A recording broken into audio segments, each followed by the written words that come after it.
Please join me for the Pledge of Allegiance. Pledge allegiance to the flag, United States of America, and to the republic for which it stands, one nation, under God, indivisible, with liberty and justice for all. Welcome to the Monday, April 17th Board of Aldermen meeting. Before we move on to the agenda, I'd like to ask that we take a moment of silence to honor Barry Keefe, who served as Rutland City Assessor for 27 years.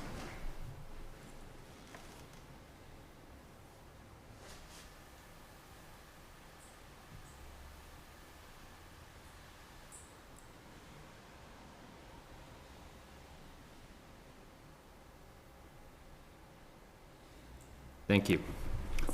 So the first order of business is minutes of the previous meeting. Do I have a motion to approve the minutes from the previous meeting? So move. Second.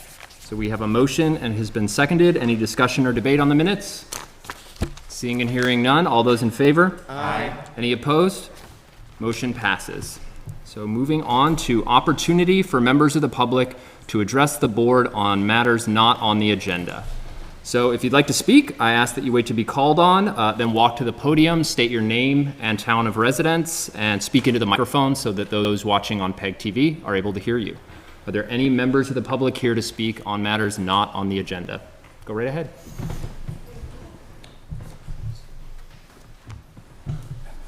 My name is Beth Barra, and I live at 129 Church Street. And I brought in this article written by Gordon, day one at City Hall. And the reason I'm here tonight is I take the bus frequently. And I was reading through the article, and it says, it's like the middle of the paragraph, the restructuring Denges hopes to accomplish in the Planning and Zoning Office, and then the analysis of bus routes in the city. And I'm curious, Your Honor, what plans do you have? And I thought the jurisdiction of the bus was under the Police Commission and the Traffic Commission. I'm just curious, do you want to enlarge routes? Do you want to? Sure. Do you mind? Yeah. Thank you. Great. And then, yeah, absolutely. Yeah. So the jurisdiction of the bus routes is under the Marble Valley Regional Transit District, and they are currently undergoing a route analysis. So they're trying to figure out where the best bus routes are in town. Mm-hmm. So when I go to them, when they go to the open meeting piece, and they're going to start asking the public for more comment, which they've already done a couple of times, right, Bill? And Bill will speak to this too. But is to talk about the areas in need that aren't being served today, right? So to talk about right now, the bus doesn't pick up in front of the plaza. You have to walk out to the street to do it. You have to wait on the benches. Right. That area is a little bit less safe. So talk about maybe changing some of the routes to more benefit those people who need and target the areas that are kind of underserved at the moment. Does that make sense? Yes, and then I'll let Bill talk to that a little bit too. Thank you. If I may, much. Mr. President. Of course. I'm going to have my head turned. She's moving in. Okay. I'm the rep for the board on the Marble Valley Transit District. I'm a voting member for the city. We are now going through a study on the routes. My big push, and I believe the mayor's big push, for an agreement here that we must have a stop in the plaza because of the shopping cart issue, because they dropped the shopping carts over at the parking area or everywhere. So if this way we pick them up in the plaza, that way the shopping carts stay in the plaza. That's the first reason. The second thing is a lot of people are carrying large packages and things like that on the bus. It'll be easier for them to get off and on. And then the other part is we are, by numbers, figuring out where the numbers are, the population in the city, and the routes coming and going and people getting off and on. We also got to look at Mendon. We got to look at Killington, because Killington's a big, big supporter. The town puts about $300,000 in there, and the ski area puts $300,000 into that process. That system's working extremely well. It's helping the employers up there to get employees up and down the mountain at zero cost. By now, everything's at zero right now, zero fees, because the legislature has set that, and they have not rescinded that. So it's free, fair as of now. The other part of the study is to figure out how we connect to, and some of the routes are working really well, the one going to Fairhaven, Castleton, working with the college, and then the route to Proctor is not where the numbers are, so what we need to do is adjust with that one. And the one going to Manchester is doing really well, and the one going to Okemo during the winter is doing well, but now the people down in Ludlow, in Mount Holly, and Clarendon want to see something there, so we're studying that. Once that's all studied by a consultant, they're going to come back and give us suggested routes. Then we got to go to a public hearing, and that's when you get to put your 2 cents into the process. So that'll be advertised. Okay? You can look up any of their minutes, because it's public, on the Marble Valley Transit Authority District. Just go to the bus. It's on the website, and all the minutes are right there, what we're talking about. Thank you. You're very welcome. Thank you, Alderman Gillum. Are there any other members of the public who wish to address the board on matters not on the agenda? All right, seeing and hearing none, we'll move to communications from the mayor.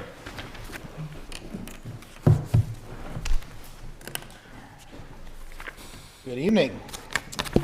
All right, first order of business, I would like to make the nomination for our city clerk position. Okay, if you don't mind. Initially, the nomination is Tracy Kapusta, by the way, who's our current interim. Initially, Tracy wasn't interested, and after a few conversations and kind of digging into the process, we had a conversation, and Tracy is not, in my opinion, is not only fully capable of doing the job, but will be excellent at it. And I appreciate your consideration. If you have any questions, Tracy's already said she's open to that conversation, and I'd be happy to answer any questions as well. I'll move to table the nomination. Second. So we have a motion to table the nomination until our next meeting, and it's been seconded. Any discussion or debate? Seeing and hearing none, all those in favor? Aye. Any opposed? Motion passes. Thank you. Fantastic. Thank you. And the second order of business is to untable the mayoral appointments from last week. So moved. Second. All right, so we have a motion to untable the appointments from our last meeting, and it's been seconded. All those in favor? Aye. Any opposed? Motion passes. So we'll circulate the voting box, whatever we call that thing. Point of order, we're doing one at a One at a time? time? We're going to do them one at a time, and I was going to announce the first one that we're going to do. The first one that we'll do is Superintendent Peters. So the three are Superintendent Peters. So right now, we're voting on Superintendent Peters. Just don't want to create any confusion. Perfect. And then this evening, since City Attorney is on vacation, Mary will be counting votes.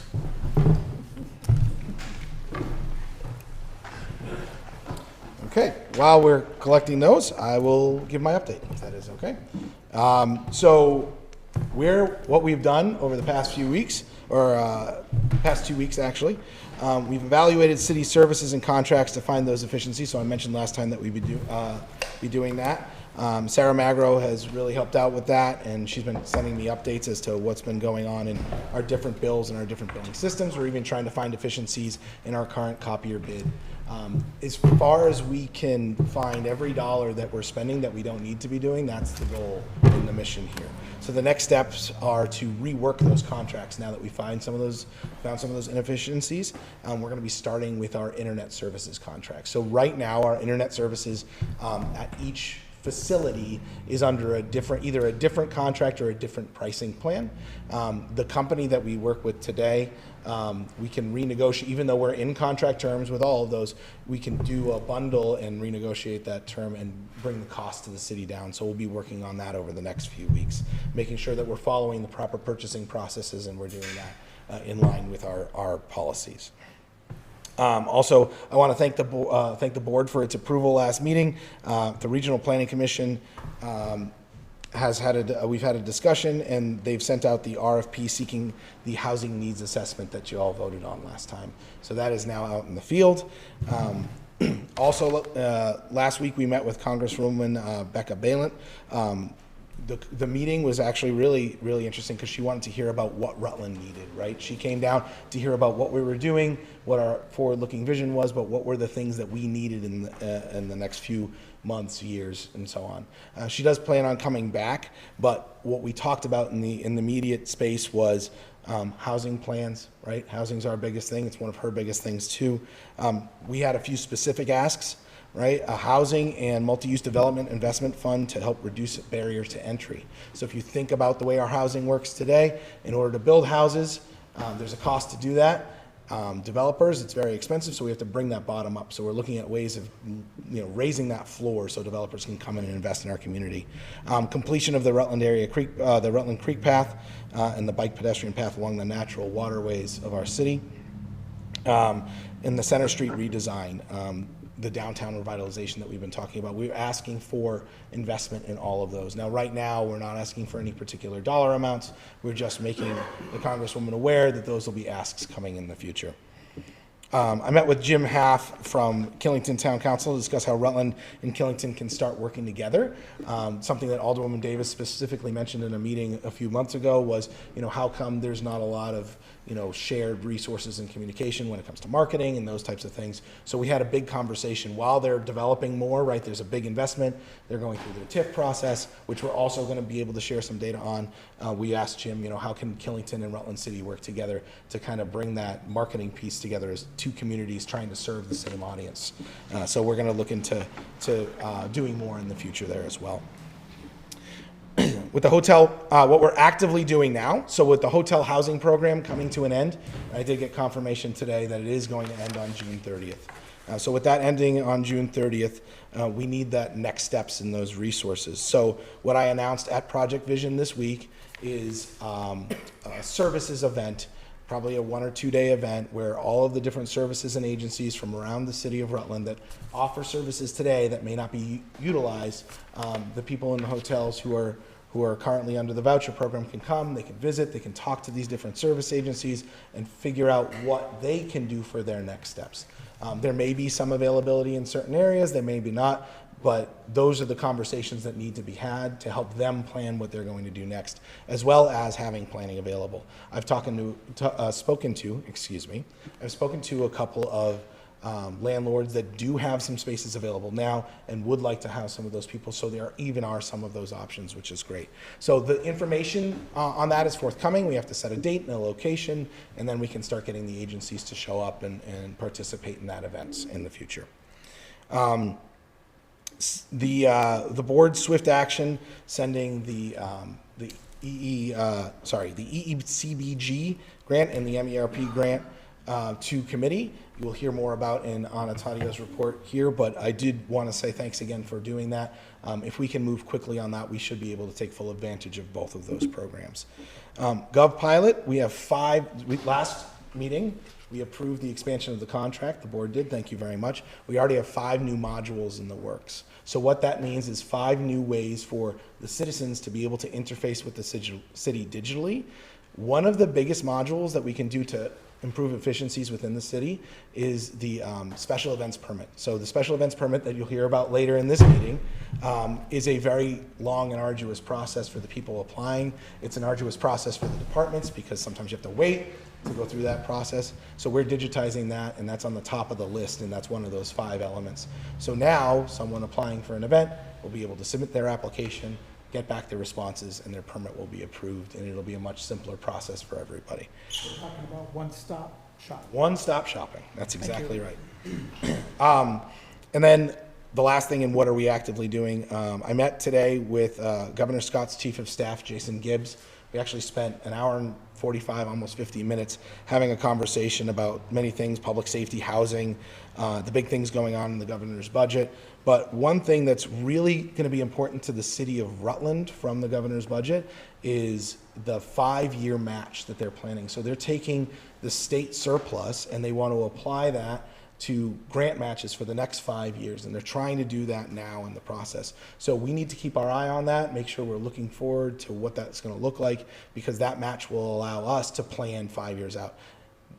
The state is already looking out for Rutland. They already see the projects that we need and figured out ways that they can help us with that. So they're planning on that, and that was a great meeting. So where are we going next, and what are we doing next? So as you may or may not have read in the paper, State Treasurer Mike Pichek came down to Rutland and held a press conference in regards to something called 10% for Vermont. So in short, the state has a cash surplus. They're allowed to lend out a certain percentage of that cash surplus. What sits in their bank accounts. So right now, sitting in their bank accounts about $2 billion. They are not going to lend out $200 million. They want to be conservative because some of that money is going to be spent. So they're going to lend out an additional $85 million in this program. Of that program, they are going to focus on lending that money for two main reasons. Main reason number one is going to be housing. Number two is energy efficiency. And if you do those both together, the lending becomes more applicable. They are focused on big picture asks and doing it through municipalities in the public sector. They would really like to do it through the public sector and municipalities. So if we do something with this, and it'll be something that we bring to the board at some point, it would be probably an ask to support an ask to the state to be part of that program. It's a bit of a ways off. The application process is in June, and we would probably do this in conjunction with the RA and our other partners. But the idea basically being is this money wouldn't be for the city to use per se.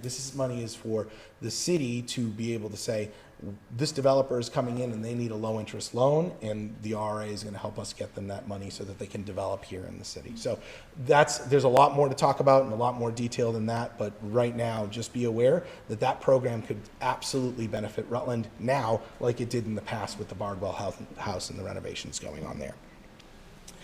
Now that I have been at City Hall for just over a month, I'm finding that there are some additional needs within City Hall that should be addressed in order for us to kind of operate to the best of our ability for the citizens. I've already begun kind of a due diligence on that, but over the next few weeks I'm going to dig deeper. So my goal is to bring an update on that due diligence and where we can invest in City Hall at the next meeting. I'll be visiting with the Rutland Caucus on Wednesday in the morning, and we're going to have a conversation about needs in Rutland and how to get more resources to our community. And then in the afternoon, actually the evening, I'm going to be meeting as well with the Deputy Commissioner of Department of Children and Families. And Department of Children and Families is the overarching agency that's been managing all of these different programs that we've been working with through the pandemic to keep people housed. And with that program ending, I think it's really important that we understand what they're planning going forward so we can react responsibly in that space. So that'll be happening on Wednesday. And then with the city master plan concept in the works, we need to find the funds to start that process and write an RFP. You know, we have to find the fund. I don't want to go write an RFP before we have the funds found and allocated. So that's something that over the next 2 weeks I'll be working with, you know, different parts of the city to figure that out, and then I'll bring that back to the board too and say, here's where I think we can go with that. I think Alderman Davis has a Absolutely. question. So when you talk about the master plan, is it a different master plan than what the planning commission, our city planning commission is working on now? Yes. That will come to the Board of Aldermen? So the planning commission right now is working on zoning. So right now, actively, they are working on the zoning plan. So the zoning plan would point to the master plan, the master plan would point to the zoning plan. So it is different, But yes. it follows, the master plan usually follows an Right after in-house the zoning. process. That's right. So the planning commission would still work on the master plan as well.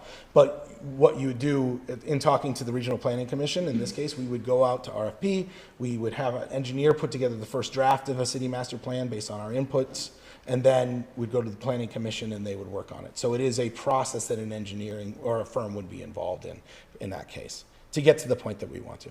Did you have a question? Our planning commission. And then Our planning Then it's commission. got to go to regional afterwards. That's correct. So our planning commission. This board, it goes to regional. Right. That's correct. After we approve. So the process would be to engage an engineering firm, gather data from all of us would be part of their process, and then that first draft would go to the Rutland City Planning Commission to work on, and then it would come back to us for approvals. That's the step-by-step process as I understand it. So, any further questions on that? Okay, great. Alderman McCann.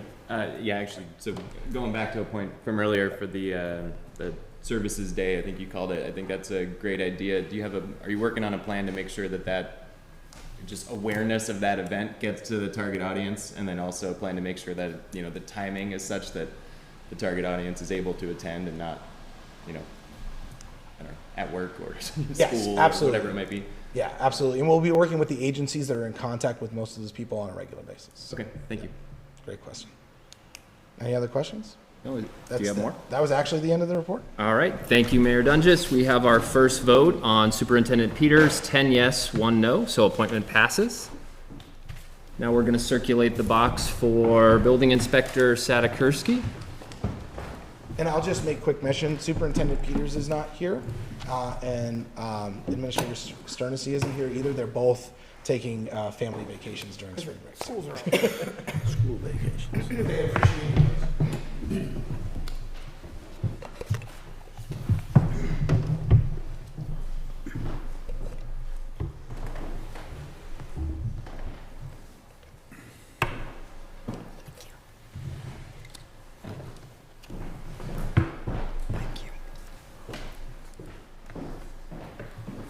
All right, so we'll move on to additions and deletions to the agenda. We have a few here.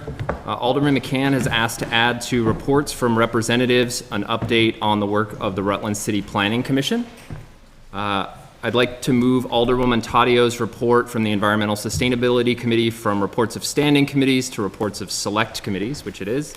And I'd like to move the special events permits up to the beginning, so those folks don't have to sit here for the whole. So we have a motion? All right, so we have a motion to make those changes. It's been seconded. Any discussion? Yes, discussion. Yep, Alderman Gillum? I think in the future, and I know we've been doing this forever the same way, but it seems like all the petitions and letters and communications, those are the taxpayers coming in with stuff. Those should be probably moved up ahead. Maybe a suggestion that we move around our agenda and take care of the people who are coming in here to get things done, and then our report should be after that. I don't disagree. That would require a change to our rules, right? Because the order is Right, established in our rule rules. change, yep. So, did you want to make a motion to refer that to committee to change our rules? Has to go to charter and ordinance. Oh, move But to- we have a motion on the floor already That's to change the agenda around, and it's been seconded. All those in favor? Aye. Any opposed? All right, those changes pass. Did you want to make? Move to research the agenda, how we can move it around to make it more convenient for folks with permits and things. I move that to Charter and Ordinance Committee. Second. Okay, so we have a motion to ascend the order of our agenda items to charter and ordinance. That's been seconded. Any discussion or debate? All those in favor? Aye. Any opposed? Motion passes. Great. So now I would like to move to special event permits. So the first is for the Homeless Prevention Center's Spring Sprockets and Walkets event to be held on May 6th at Pine Hill Park, and a copy is in your packet. Is there anyone here from that event to speak about it? No. All right. I'll move to suspend the rules. Second. All right, we have a motion to suspend the rules, and it's been seconded.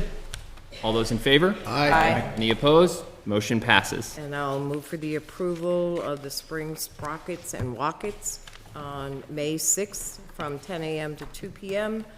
All ages biking and walking nonprofit fundraiser at Pine Hill Park.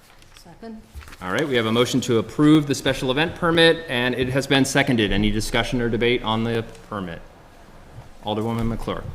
Thank you. I just want to confirm, will this event happen at the same time as Green Up Day, and will Green Up Day impede the event? I believe Green Up Day is May 6th. Will there be any Green Up Day action taken in Pine Hill Park on that day? That seems like a very sensible question. I don't know the answer, and there's no one from that event here. A couple of birthdays the weekend before. Yeah, All right. I'm sure it'll be fine. I can, Mr. President, I can add a Alderman little Gillum? information to this. My local organization, the Rotary Club, is doing the bike path clearing not on May 6th. We're doing it the following, I think the 20th. The preceding weekend? Yeah. Okay. Any additional discussion or debate on the special event permit? All those in favor? Aye. Aye. Any opposed? Did you have? I just wanted to make clear that this is not going to need any special consideration for traffic control and stuff because it's at Pine Hill. So is that my understanding? That is my understanding as well, but you should be able to see all the signatures from department heads on the permit in your packet. Thanks. So that has passed. We'll move on. The next is for the Downtown Farmers Market to be held every Saturday morning and every Wednesday afternoon from mid-May through late October, and I believe we have someone here to speak on that special event permit. If you don't mind stepping up to the podium.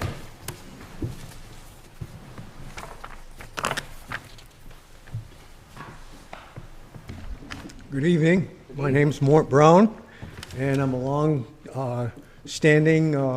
farmers market vendor as well as part of the board of directors.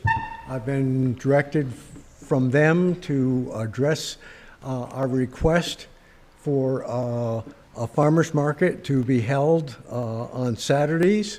As your aldermen have heard from the bench that we are requesting Saturdays from May 13th through October 28th. That's every Saturday continuously.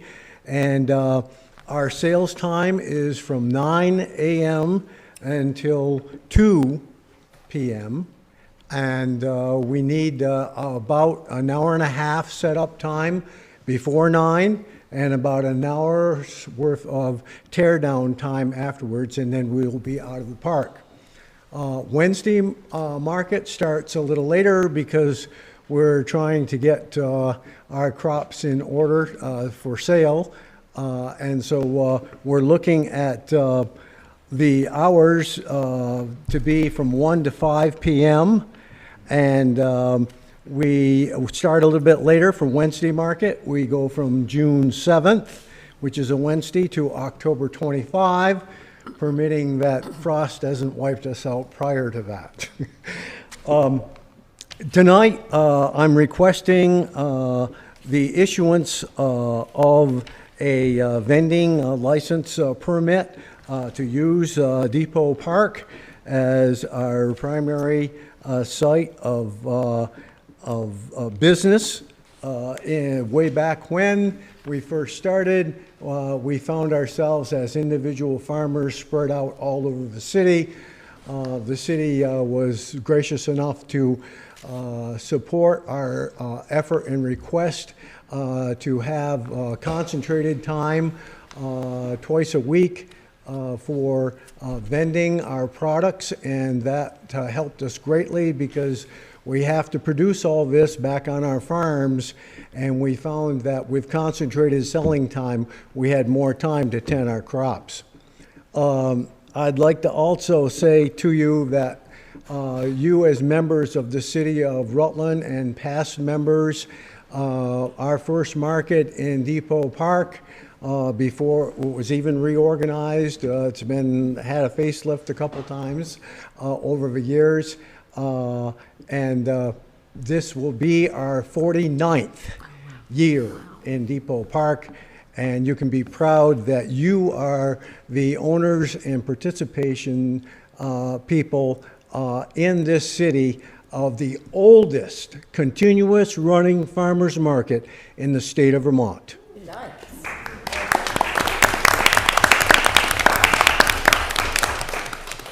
We hope that we will add again a vibrant and colorful summer marketplace for local shoppers to experience buying directly from people that produce the products, as well as enticing tourists and people from the outside to come and visit our market, seeing how we've been in existence for a long time. We aren't quite as famous as some of the ones in Pennsylvania, but we're getting there. Thank you very much. Thank you. Alderwoman Taddeo. Motion to suspend the rules? Second. All right, we have a motion to suspend the rules, and it has been seconded. All those in favor? Aye. Any opposed? Motion passes. And a motion to approve the special event permit application for the farmers market from May 13th till October 28th for Saturdays from 9 a.m. till 2 p.m. and for Wednesdays from 1 p.m. till 5 p.m. from May 24th till October 25th in downtown Depot Park and a section of Evelyn Street for Saturdays. Second. All right, we have a motion to approve, and it's been seconded. Alderwoman Davis? Could add a friendly amendment that we set their licensing fee at $500 as consistent as last year. Very good. Mr. Alderman Brown, Barbagallo. with the advent of construction down there this summer, I believe we're installing, and Barb, correct me if I'm wrong, tulip tree chairs and some other equipment. Are you prepared to alter your setup down there to accommodate this? You won't have to. You won't have to? None of those amenities are going to be where the farmer's market is. Okay, I thought they were close proximity, and possibly there'd be some construction that might obstruct the farmer's market. I think it's a tremendous venue down there. You're doing a great job. I just want to make sure that you're still able to do it. All right, any additional questions or discussion? So all those in favor? Aye. Any opposed? Motion passes. Thank you.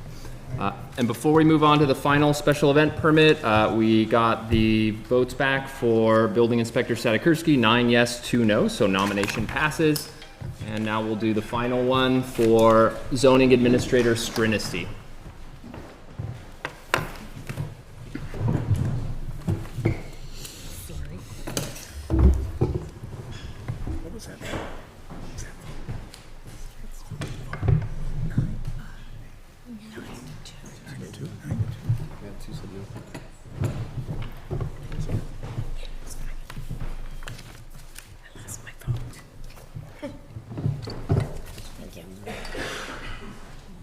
Sorry.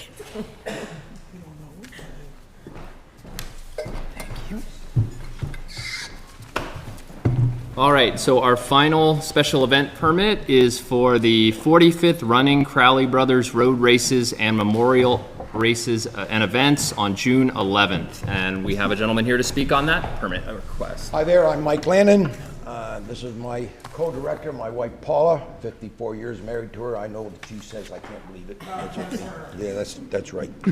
I don't know how many of you know much about the Crowley Road Race, but there were 3 brothers that lived in this city, and one of them, Frank Crowley, had gone off to the Olympics and was 6th place in the 1,500 meters.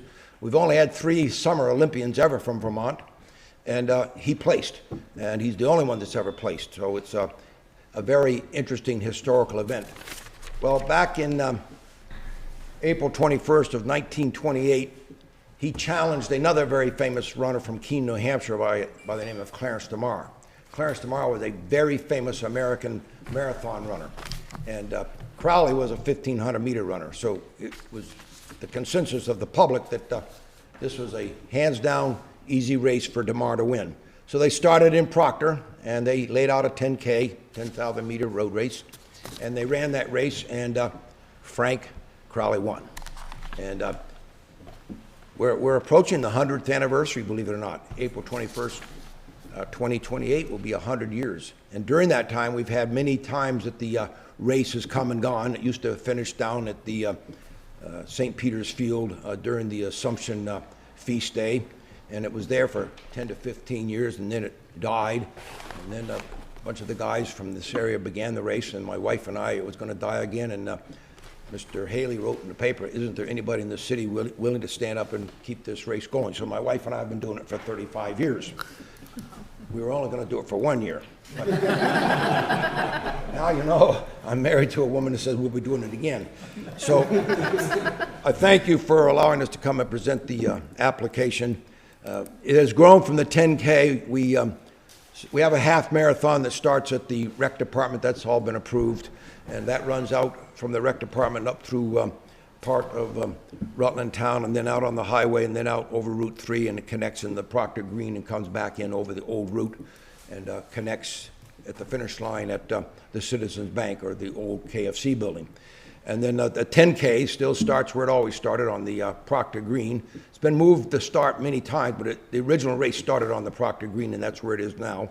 And it runs in over the same course up over hills that nobody likes. You can't run in Vermont without hills, you know that. So It finishes also at the KFC building, and then there's a 5K race. It starts, I've never figured out what the man's name is, but it's the house out on Route 3 that has that beautiful, great big marble, not the Redfield farm that's way up on the hill, but the one that's right on Route 3. And that's where that race starts. Usually about 700 runners is the most we've ever had. With COVID, we're not quite sure what it's going to look like. We now have about 15 runners running and set up for the half marathon. They're all from out of state: Texas, California, Georgia, Alabama, New Hampshire. Nobody from Vermont yet, so we'll have to see what's going on here. No. And then we have a beautiful downtown mile for the children, and that's grown over the years. It's heavily supported usually by the Rutland City Public School System, Proctor School System. We try very hard to have a field day, mostly attended by the Proctor kids over at the high school. So this event is June 11th. It's always the second Sunday in June. I don't know why we picked the second Sunday. It's probably the only Sunday that we have that we're not tired, or I'm not tired. Anyway, so it starts, believe it or not. You have an alderman here that helps me set the race course up at 2 a.m. And then he takes his little wagon and follows the entire race behind and picks the course all up so that when the race is over, the course is all picked up. It's really neat. Other than that, don't know what to tell you. The city always shuts down the roads. There's about, I'm going to say 5 or 6 roads. The DPW always has a map already, what they've always done. They shut down the roads. Mill River cheerleaders do the last water station and run in with the last runner, which is really a cool thing. The only race I know in the country that has the cheerleaders from a high school run in with the last runner. So that's really cool. This also happens to be the oldest 10K road race in the nation. So Rutland's got that going for it. 100th anniversary coming up. And it's also the second largest road race in Vermont. The only one bigger is the Vermont City Marathon. That's it. Any questions? Because I'm done. All right. That's good. Can I get a motion to suspend the rules? So moved. Second. So we have a motion to suspend the rules. It has been seconded. All those in favor? Aye. Any opposed? Motion passes. And I'll move for the approval of the 45th running of the Crowley Brothers Road Race and Memorial Race for June 11th from 5 a.m. to plus noon. Second.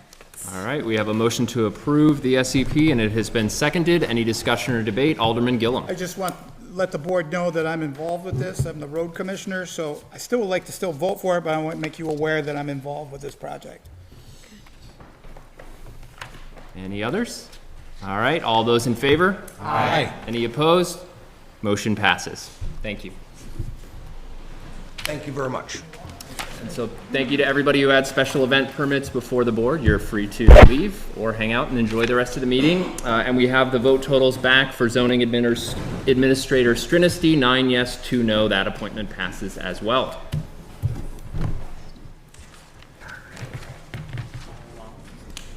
Now we'll move on to reports and letters from department heads and officials. First up, we have Barbara Spaulding from the Rutland Redevelopment Authority with a request to approve a business incentive assistance program forgivable loan. There's a memo and a copy of the application in your packet.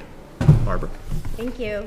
So the RRA board met and vetted the application for the Mad Rose at 42 Center Street. And they are recommending to the Board of Aldermen approval of a $10,000 BIAP forgivable loan to the Mad Rose. And Brooke Lippman is here to tell you a little bit about what she's planning for that space. Hi. Welcome. I'm Brooke Lippman. I am trying to take over that space and do like a craft cocktail, mocktail, small plates bar. I do have a lot of experience in this. I've owned the alley for almost 12 years. May 1st, it'll be 12 years.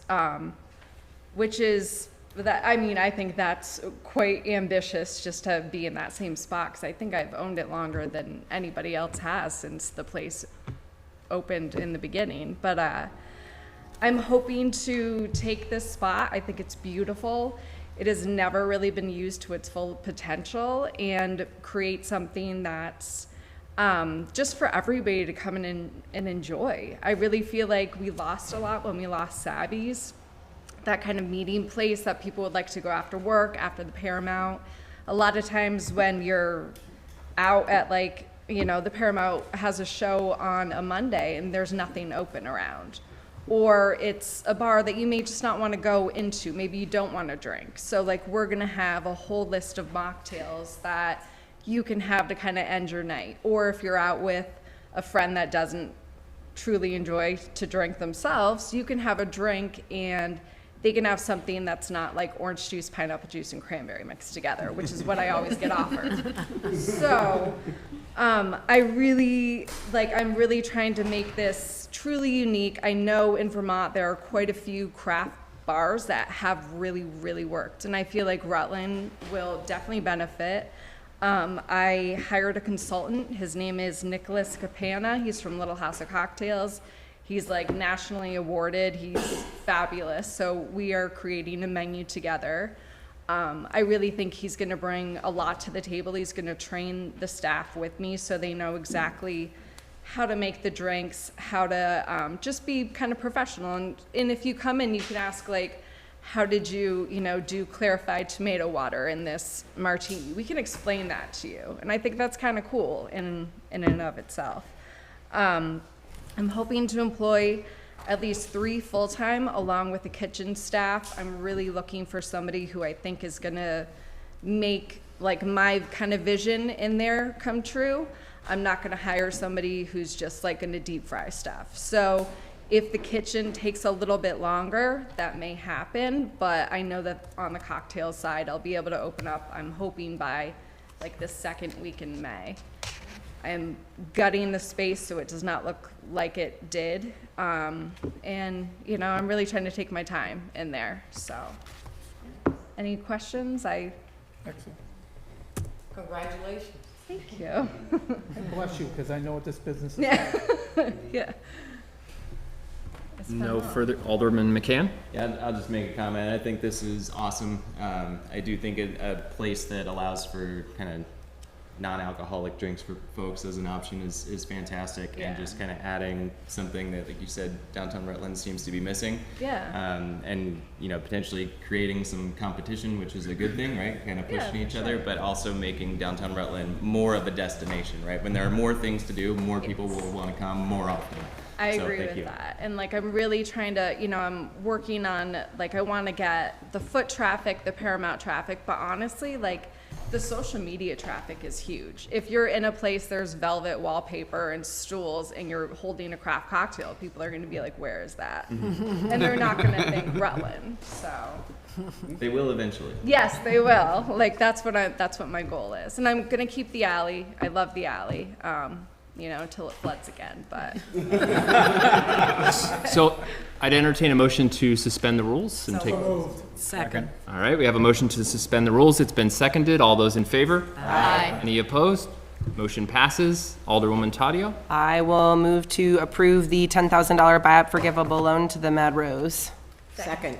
All right, we have a motion to approve the buyout forgivable loan, and it's been seconded. Any discussion or debate or questions? Alderman McCann?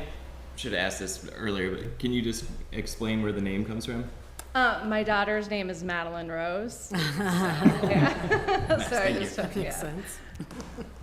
So she's 15. She doesn't think it's that cool, but. All right, seeing no further discussion or questions, all those in favor? Aye. Any opposed? Motion passes. Thank you. Thank you so much. Thank you. And I believe Barbara is up again with a representative from Come Alive Outside to present an update on the Reimagine Depot Park project. Yes, Arwen was going to be with me tonight, but she is not feeling well, so she sent Christian, and he's prepared to give you an update on Depot Park. And I'll just put this here. I can't. Thanks. Hello, everybody. My name is Christian Rudy. I'm here with Come Alive Outside to discuss the crowdfunding campaign for Depot Park. We launched it 13 days ago, and we have raised $5,000 of our $10,000 goal. There is 47 days left in the campaign. The $5,000 that we have comes from 12 different donors. Ideally, we'd like to see the remaining $5,000 come from more small donations. With a $1,500 donation, you will get your name on one of the tulip seats that will be going into the park, as you can see, which we have 2 of those claimed by 2 local businesses already. We also did note your concern earlier, and it will not interfere with any of the farmers market as stated earlier. And yeah, we encourage folks to give and share our campaign. You can find the link on our website, and that is my time. Thank you guys very much. If you have any questions, I'm happy to answer them as well. Any questions? Alderwoman Hooker. Thank you. How long do you anticipate the construction to be? So we're going to be starting construction. We would like to do it by like summer to fall at some point. I don't know exactly how long, as of right now, the construction will take, but I will let you know. It'll take much of the summer and into the fall? Yeah, we would like to have it done by like late summer or fall. So because we want to have it done by the Whoopie Pie Festival, and we want to still get some of that farmers market season in as well. Great, thank you. Yeah. Is the equipment available for you to install? As far as I know, yes, the equipment is available for us to install. And you're not looking for any action by the board tonight? This is just an update? This is just an update, yes. Great. Well, thank you. Yeah. Thank you, guys. Thank you. All right, next we have Building Inspector Sadakierski with a recommendation that the board approve an amended development plan for 19 East Washington Street. There's a memo and a copy of the property owner's request in your packet.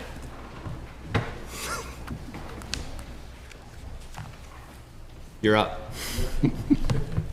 Sorry to catch you when you were out of the room. I didn't realize. Congratulations. Thank you, thank you. I'm in place of Andrew. Andrew's on vacation this week, so I'm here for Mr. Mullen to ask for the board to accept his plan, the change, so that he can get his property cleared from the city.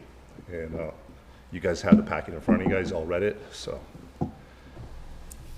that's, any questions for it at all? Alderwoman Davis? So, Mark, just a question. What was the period of time that was going to expire for him to complete the renovations? We didn't really have an expiration date on it. It's just that he wants to move forward and get it cleared up. Okay, so we weren't anticipating a final X at some point, at a designated point.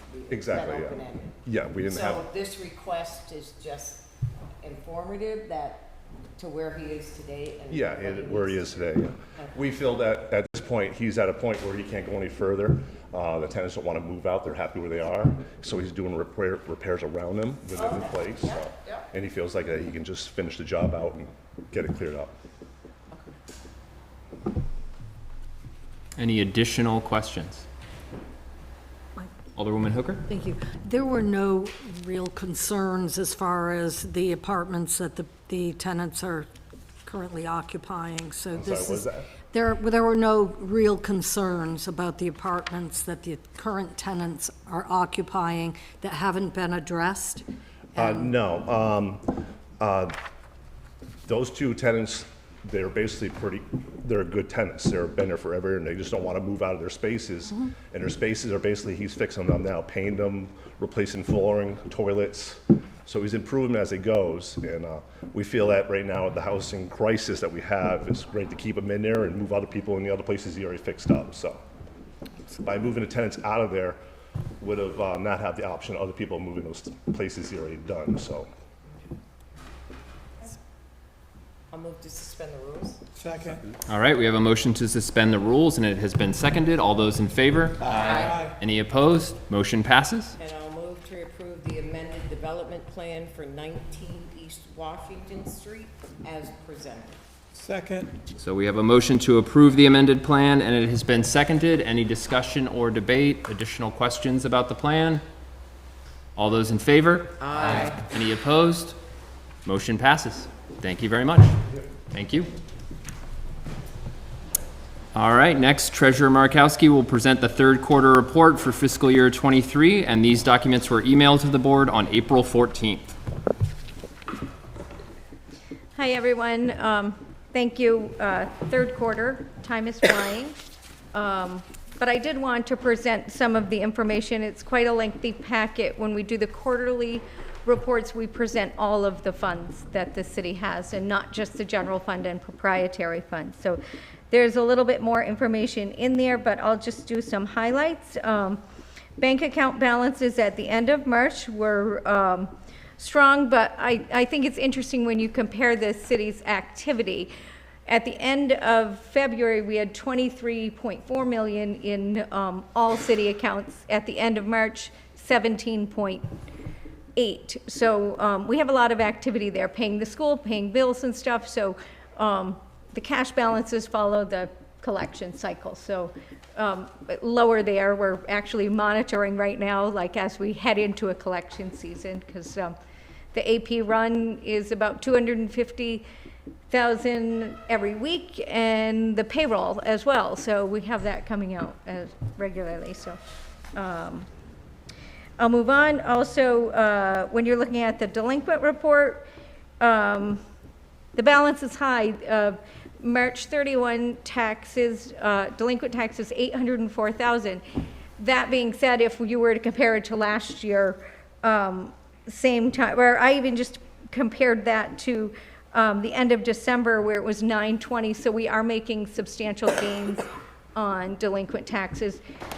I can't say enough about this help that many taxpayers have through the state programs, and those programs will be ending, those assistance programs, in June. We did note that collections have begun to slow down a bit right now, so, but still offering payment plans if anyone is interested. It's just always good to keep up on those taxes. The penalties can add up quickly, so we're always willing, if it works for the city, works for the customer, we will enter a payment plan. So I wanted to note that. Working on some tax sales, just some really high water and sewer balances, and trying a payment arrangement on a $10,000 balance.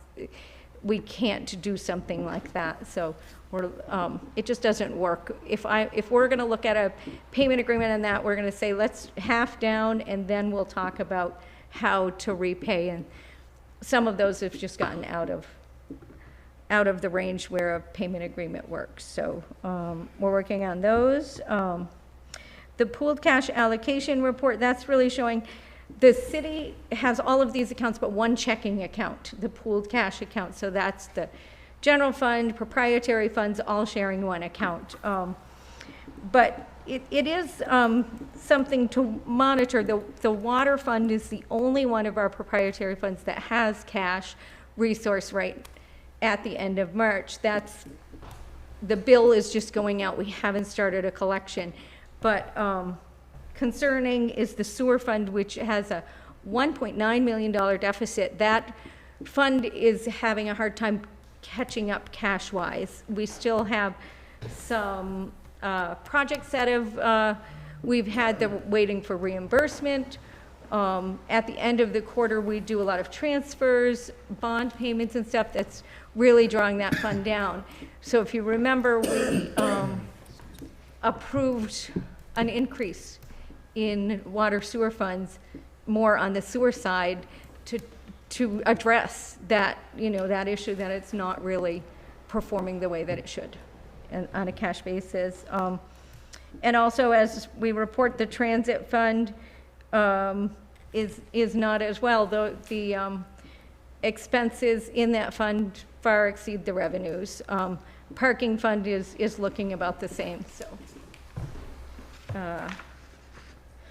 then I'll move on to the balance sheet accounts. And we always watch that unassigned fund balance. That's what we're looking at all the time. That's our balance that we use for ongoing operating. And right now, when you're looking at the reports that I issue, the ARPA funds that came in kind of distort what we're holding unassigned fund balance. I looked at it, it's about 2.4 million. That's higher than we projected. That's a good thing. That'll mean that there'll be some funds to carry forward into next year to offset the tax rate, if all things stay the same. Then I want to get into income and expenses. Property tax revenue is always recorded as billed. So we bill about 33 million roughly between the city tax and the education tax. So at the end of the quarter, we have collected 77% of that tax billing, and the next bill due May 15th. And I would also report on non-tax revenue. That's a big part of when we're setting that tax rate. We're saying we need to raise how much in property tax, X amount to get that bill, but it's offset by that non-tax revenue. Right now, non-tax revenue that we budgeted was about 2.9 million. We're already at 2.8 right now when we look. So really strong revenue, non-tax revenue, so that's good. That includes the rec fees, RME, pilot payments, fees from other departments. Looking at the general fund budget, expenses are about 75% right where 3/4 in. But I also looked at, interestingly, on the city budget, I kind of did something a little bit different. I wanted to just show what is that budget, like what are the big components of that. 44% of the city budget is fire and police. And right now they're at 68% budget to actual. And then just kind of spotlight, that's the largest portion of our budget, that sector. The proprietary funds revenues are a little bit lagging for the after 3 periods build. Expenses a little bit higher than we want, but that's not an even flow of expenses, so it could end well, but at 80 and 85%, I believe, for the end of March. Parking fund revenue is 58% of budget, and I did note that that includes permits, tickets, meters, budgeted at 132,000 with revenue of 72,000, and the parking ticket revenue was way off from even comparing last year. And again, transit fund operating lower than projected by LAS. We don't budget that. LAS actually budgets that fund. And then the RRA, it right now has cash balance about 120,000. Still having some funds assigned for grants. And I think we're watching that. Without an executive director, we will have some excess at the end of the year there in RRA. And then other things that are going on in our department, I have hired a payroll person, so this week I'm not running payroll, I'm kind of watching it, so it's kind of nice actually. So that's going very well. We have ARPA reporting due at the end of the month. This will be our final report for the ARPA award, and then getting ready with a bond application that is due in May. So lots going on and busy, and I'm sorry, I just wanted to go over all of it for the third quarter. Any questions? Any questions for Treasurer Markowski? Thank you very much. Yes, I would like to refer to I'll committee. refer the third quarter reports to the Finance Committee. Second. So we have a motion to refer the third quarter reports to the Finance Committee, and it has been seconded. All those in favor? Aye. Any opposed? Motion passes. Thank you. All right, next up, we have ChiefKilCullen with a request to approve a partial leave of absence for an employee. There's a copy of the employee's request and other supporting documents in your packet. Chief? Thank you. And as you can see, this request is for an employee leave of absence. That employee is Julie Fitzgibbons, who's here tonight. And here with Tim Rice, our union president, Emily Leinoff, our communications center coordinator, and of course Commander Prouty over here hiding in the corner. But as you can see from the documentation I provided, Julie is currently one of our dispatchers. And we spoke about this a little bit 2 weeks ago with our community resource specialist jobs. I mentioned that we had solicited interest from the outside. Julie had expressed interest from the inside. We've got good candidates from both the inside and the outside. And so our plan is to, subject to your approval of this leave, is to grant that leave, and the contract allows me to grant that with your approval. And so Julie's requesting about a half-time leave. She's been in this program a year and a half, 2 years, and hasn't requested for any assistance to this point. But she's approaching a point in the program where she's got to do 600 hours of an internship, and she'll be doing that Tuesday, Wednesday, Thursday, about 27 hours over that 3-day period. So she's looking for about a half-time leave, and looking to transition from a dispatcher to one of the community resource specialist jobs. So for the 6-month leave, she'll be basically working as a half-time community resource specialist while she finishes up her internship and ultimately her degree in mental health clinical counseling, clinical mental health counseling.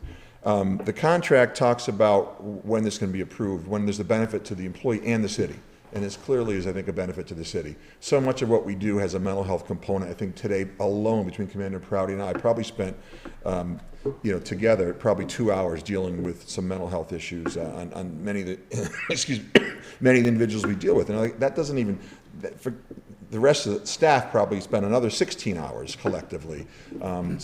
Everything we do is such a mental health component. And so that's our goal, is to transition Julie into that community resource specialist job, finish up her degree. She'll I think once the degree's conferred, there's still some time where she's got to do other things before she'll actually get licensed. But the degree, again, the 600 hours helps her finish up the degree. The other part of this plan, though, is to also hire another full-time CRS. Again, with Julie working with her internship over the next 6 months on Tuesday, Wednesday, Thursday, she had given us her availability for the rest of the week. So as I mentioned 2 weeks ago, we want to really expand this.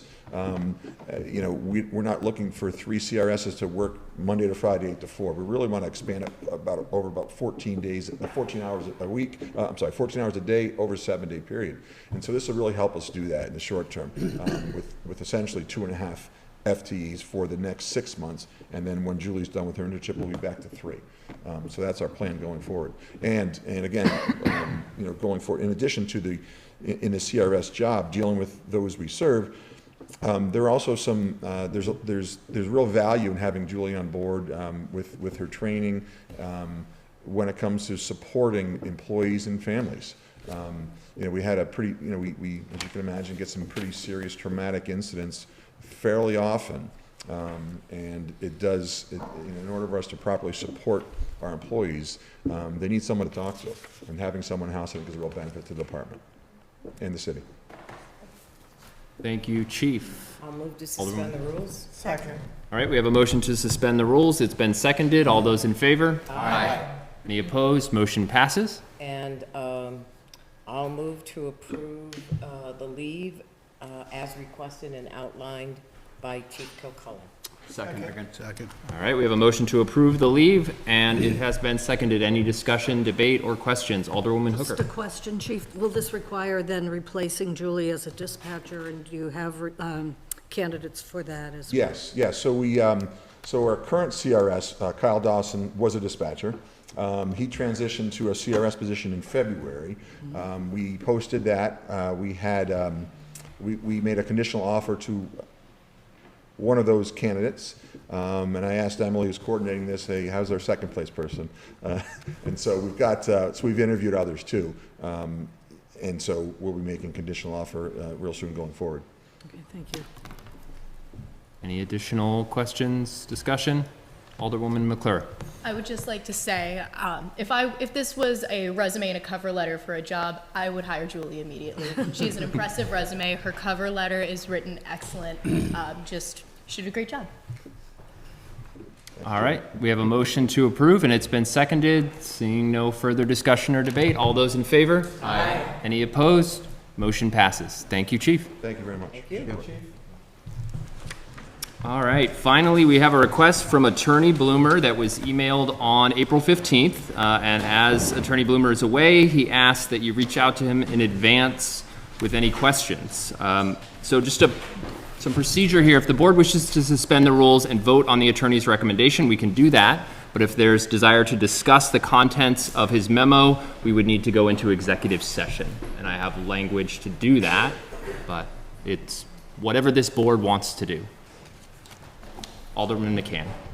So I'm a little curious to learn a little bit more on this. I don't know if I could kind of ask questions about some of the background without it going into executive session. It kind of I mean, the memo was confidential. Yeah. So I would say that we cannot. And I don't know what you would learn by going into executive session because Attorney Bloomer is not here. Right. Yeah. There are other options. We don't have to take it up tonight, though I believe it is a time-sensitive matter, according to the memo. But again, I will leave it to you all to decide what you want to do. I'm good. I'm good, because I think it's, up to people if they feel comfortable, then. It's fairly straightforward. Okay. Yeah. Well, I'll move to suspend the rules. We'll see where we go from there. Second. All right, we have a motion to suspend the rules, and it's been seconded. Any discussion on that? All those in favor? Aye. Any opposed? Motion to suspend the rules passes. So I'll move to authorize the city attorney to indicate the city's abstention on SHAPM, Incorporated, amended declaration vote. Second. All right, we have a motion to authorize city attorney to indicate the city's abstention on SHAPM Incorporated's amended declaration vote, and it has been seconded. Any discussion or debate? Alderman Gillum. just one comment, it will clean up a blight area, so I think we need to get on board if we're serious about cleaning up blight areas. So this is a very important move to make that happen. Any additional discussion or debate? Seeing none, all those in favor? Aye. Any opposed? Motion passes. Thank you. All right, next we have reports of standing committees, which we have none. Reports of representatives, we have one. Alderman McCann with an update on the work of the Rutland City Planning Commission. Yeah, thanks. And I think you've gotten from Barbara the kind of detailed notes from last month anyway, but just kind of 3 or 2 updates and then a bit of a question or kind of sensing question. So the Planning Commission has finished up with its draft map of the, updated zoning map, kind of parcel by parcel. They've put in a lot of good discussion and thought into that, some hard work getting to where they are. They need to polish up some of the design controls that go with those individual zones, but they're working on that and pretty close to the end. Right now they're planning a public involvement process for August and September of this year. There was some discussion about whether they wanted to try to squeeze it in at the beginning of the summer or go for the end of the summer. They just thought with timing and kind of getting their ducks in a row before going out to the public, aiming for August and September would be good. So keep an eye out for that. There was some discussion about, after that public involvement process, if there's something that's kind of going 50-50 by way of public opinion, would the board be interested in the commission making the call and bringing the suggestion here to the board, or allowing the board to kind of be involved and help kind of drive that 50-50 tiebreak on if that is what the public kind of leans to. So that, just sort of curious, in the past how maybe that's happened, or just by people's opinions now, how much do we want to have our fingers in that pie, or do we want to kind of just say to the commission, you make the decision and bring the proposal to us? Amen. To the latter option. Okay. That's good. Perfect. All right. That works for me. Thank you. Did you want to refer that to committee to discuss it further, or are you comfortable with just that? I think I'm good with that because we have some time and I can kind of share that with them and see if there's anything official they want to bring up.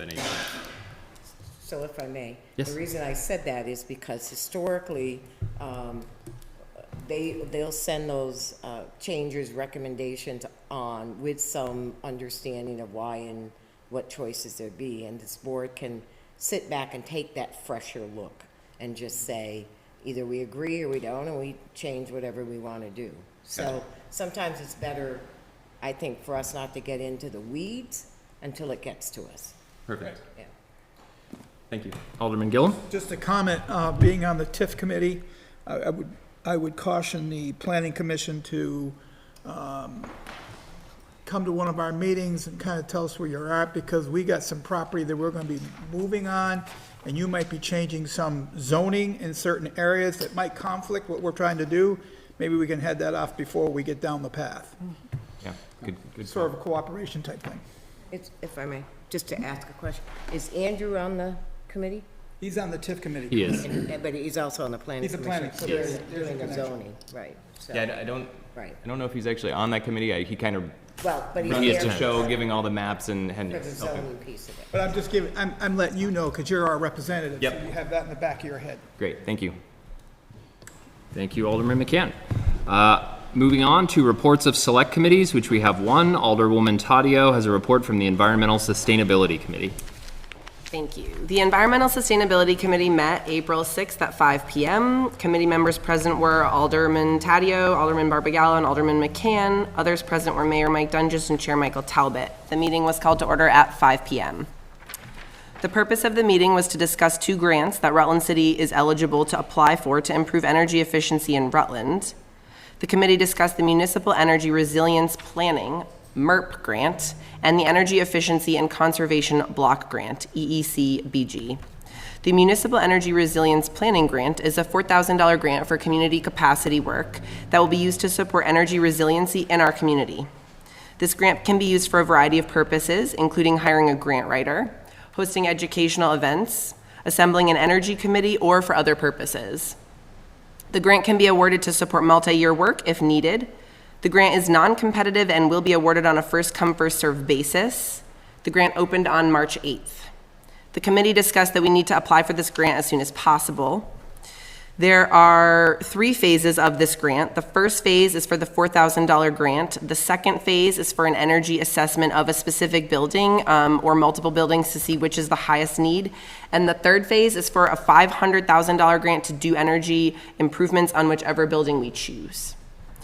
The Energy Efficiency and Conservation Block Grant Program, the second grant, is designed to assist states and local governments in creating strategies to reduce energy use, to reduce fossil fuel emissions, and to improve energy efficiency. The grant does not require a matching grant from the city, and the grant would provide federal funds directly to our community for projects such as solar panels and heat pumps to improve city buildings' energy efficiency. Mayor Dunges shared that the Rutland Regional Planning Commission has already done a quick study to see which buildings need efficiency improvements and mentioned that our police station is in need. The building that we ultimately choose would be eligible for $500,000 worth of energy improvements. Alderman Barbagallo shared that a solar project is not eligible for MERP and shared that he would like to see the library considered for the grant. Alderman Talbot shared that the police station needs a new HVAC system and that this money could be used for this. Mayor Dunges shared that the RRPC considered the police station to be the building with the highest needs and shared that the police department had requested ARPA funds, which they did not receive. The mayor also mentioned it is ambiguous whether we would be eligible for a second round of these grants, so we need to ensure that we pick the building with the highest needs. Alderman McCann said he liked the idea of using the money for City Hall. A motion was made to approve the mayor to begin an application to seek a grant through all 3 phases of the Municipal Energy Resilience Program, including a community capacity grant and a project implementation grant. The motion passed 3-0, and I so move. Second. So we have a motion, it's been seconded. Alderwoman Davis. So, not that I disagree with that the need at the police station, but I think to the treasurer's point today, one of the highest energy users is our wastewater treatment plant. And we have nothing that's offsetting those costs. And the budget, when you look at the electrical costs, the heating costs, I mean, I think it's 1,100 gallons per day of oil that's burnt at the wastewater treatment plant. So I would encourage, when we're looking at these grants, to be looking at offsetting some of that cost, because A, we're not getting the revenues, and B, that budget keeps continuing to grow because of the cost of energy. So I would include that also in a thought process. Excellent point. Any additional comments, questions, debate? Just Alderman Barbagallo. one thing that was noted that I read in the reports there is that these grants are based on need. And Rutland City right now is in the high need category. So the odds of us getting this grant are much better than some other towns. It listed the towns by need in, I think, 3 or 4 different levels, and we're right at the top. Right. That's good. All right. So we have a motion to suspend the rules, and it has been seconded. All those in favor? Aye. Sorry, we didn't need to suspend the rules. We had a motion. Do you want to reread your motion? Sure. Recalibrate us here? Thank you. The motion is to approve the mayor to begin an application to seek a grant through all 3 phases of the Municipal Energy Resilience Program, including a community capacity grant and a project implementation grant. This Right. motion passed 3-0, and I so move. And Alderwoman Davis seconded. So any further discussion or debate? All those in favor? Aye. Any opposed? Motion passes. And do you want to continue? And a second motion was made to approve the mayor to begin the process of applying for the Energy Efficiency and Conservation Block Grant. This motion passed 3-0, and I so move. Second. All right, so we have a motion. It has been seconded. Any discussion or debate? All those in favor? Aye. Any opposed? Motion passes. And this item remains in committee, and I'm just going to add a little asterisk about that. So we will be scheduling another meeting coming up sometime soon to discuss really what this committee can do in our city. And so I just want to put that out there for everybody. There's a lot more to be discussed, and this was really just about those grants. But this meeting was adjourned at 5:24 p.m. Thank you, Alderwoman Taddeo. All right, petitions, letters, miscellaneous communications. We already covered that. We moved that to the beginning of the meeting. Board of Control Commissioners, we have one request to Go into the Board of Control Commission. Second. All right, we have a motion to go into the Board of Control Commissioners, and it has been seconded. All those in favor? Aye. Any opposed? Motion passes. So we're in the Board of Control Commissioners. Did I do this? Gone from one to the other. So, We have a first-class license. yeah, we have a first-class restaurant bar license and third-class restaurant bar license request for Mad Rose LLC at 42 Center Street. So I'll move for the approval of the first-class liquor and authorize to circulate for signature. Second. So we have a motion to approve the first class and circulate for signatures. Signature. No signatures? No signature. For It's all- first class? It's all done through the state now. It's the new process through the state. So what was in your packet, Right. Tracy printed those out from the state website and just Right. included those so we have a Yeah, reference. that's fine. Sorry. That's okay. First time doing it this way, so. I like to sign them, you know? We can pass them around and sign for fun. All right, so we have a motion to approve, and it has been seconded. Any discussion or debate? Just Alderman comment, Alderman Gillum? and I'm with Sharon. I like to sign them. I like No, to I see think them. they're I like to I think they sign took 'em. some local control away from us. Right. Oh, So they we have did. a right to look at this stuff and then signatures, so some aldermen may agree and some may not, like we used to before. I think that's something we need to talk to our delegation about and kind of say, hey, wait a minute, we need to bring that back. The revenue go with it? Well, Food for thought. we still have the option of voting no if we don't Oh, no. support it. I but- know. No, because then we vote against the business. I'm not against the business, I'm against the process. Yeah, that's where I'm at. So maybe a matter to discuss at another time. Exactly. All those in favor of the first class request? Aye. Any opposed? Motion passes. And I'll move for the approval of the third-class license. Second. So we have a motion to approve the third class restaurant bar license, and it's been seconded. Any discussion or debate on that? Alderwoman McClure. What differentiates the third class from the first class license? One. Does someone know? You know authoritatively. Alderman Gillum. Different kinds of alcohol. I'm an expert on this. One is beer and wine, and Right. one is liquor. Right. Got it. Okay, thank you. And then there's a tobacco one, and then the stores have a second class for just selling beer and wine. Got it. Thank you. Yep. All right, motion to approve the third class, and it's been seconded. All those in favor? Aye. Any opposed? Motion passes. I'll move to go out of the Board of Control Commissioners. Second. We have a motion to go out of the Board of Control Commissioners, and it has been seconded. All those in favor? Aye. Any opposed? Motion passes. So we're out of the Board of Control Commissioners. Board of Cannabis Commissioners, we have nothing on the agenda. That brings us to unfinished business. Is there any unfinished business? Alderman Barbagallo. Just one comment, we mentioned Barry Keefe's passing earlier. For those who don't know, his funeral will be August 26th at 11 o'clock. April. April 26th, not August. Sorry about that. April 26th at 11 o'clock at St. Peter's Church. Thank you, Alderman Barbagallo. Someone asked me that. Any additional unfinished business? Seeing none, moving on to miscellaneous motions, resolutions, and new business. I just have a Alderwoman Hooker? request. Thank Yep. you.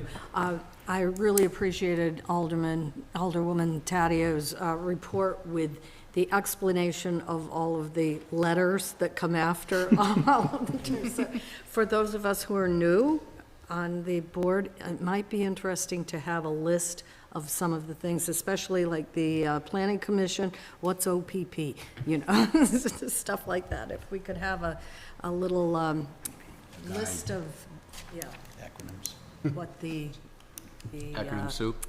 abbreviations, the Excellent point. I strive to spell out the full name of the organization or the grant whenever possible when I'm reading something or reporting something, and I would encourage all other members of the board to do the same, because we do have many new board members, and even seasoned board members may not know some of these details. Mayor Dunges, did you want to add something? Yeah, I volunteered to create that list and keep it running, so I'll share that with you all. Thank you, Mr. Mayor. Great. Any additional miscellaneous motions, resolutions, or new business? Alderman Gillum. Just a comment for the new members. I serve on two boards, the Marble Valley Transit District, which is the bus, and the Solid Waste District. We don't file any minutes with the clerk anymore because it's online. So I will send you those links so you can go online and look at it. We're just trying to save, obviously, we're in the Solid Waste District, we're trying to save paper, so. So you can find those reports of all those meetings online. So I'll send you the links so you guys know where those are. Great. Thank you, Alderman Gillum. Anything additional? I'd entertain a motion to adjourn. So moved. All right, we have a motion to adjourn, and it has been seconded. All those in favor? Aye. Any opposed? Motion passes. We're adjourned.